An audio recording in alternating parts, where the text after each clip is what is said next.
Hi, Gary Port, fan of my Divorce Facts with Gomo Show. And Yuzu.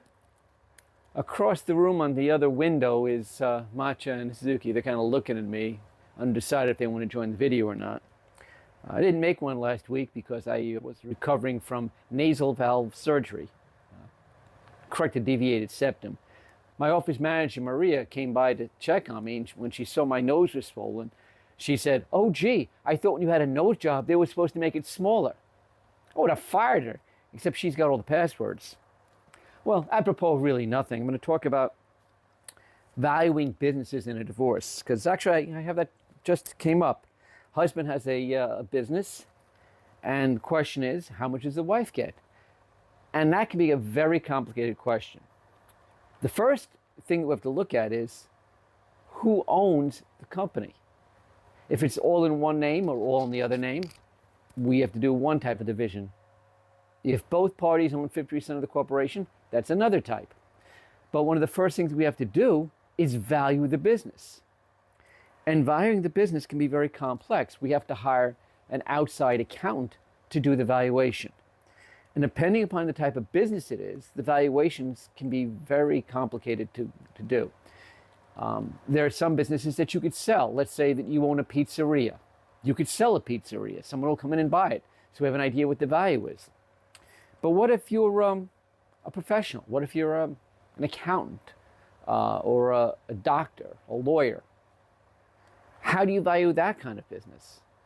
And I'll be honest with you, the calculations that are used, I don't particularly agree with, but the courts do use. And I'm not going to go into the numbers now because it is complicated. The most important thing to keep in mind is when we have a business in a divorce and we have to value it, the judge will appoint an outside expert. And this will cost thousands of dollars. And then we have to determine, once we know what the value of the business is, how much of that business should go to the other spouse. And I said there's a number of factors involved. Are both people owners of the corporation? Is one the owner of the corporation, the other not an owner of the corporation? How much work did each spouse do? If, for example, you had both spouses who worked hand in glove in this business for years, well, it looks like it's going to be 50%, 50-50. On the other hand, what if you have someone who had nothing to do with the business whatsoever? You had one spouse who worked 7 days a week, 18 hours a day in the business, and the other spouse who couldn't even find the place on a map. Well, it is marital property, but that spouse is probably not going to get 50%. That spouse may get anywhere between 15 and say 45%. But it depends on a whole bunch of factors. The bottom line on this is if there is a business involved in the divorce, the first thing we have to do is value it.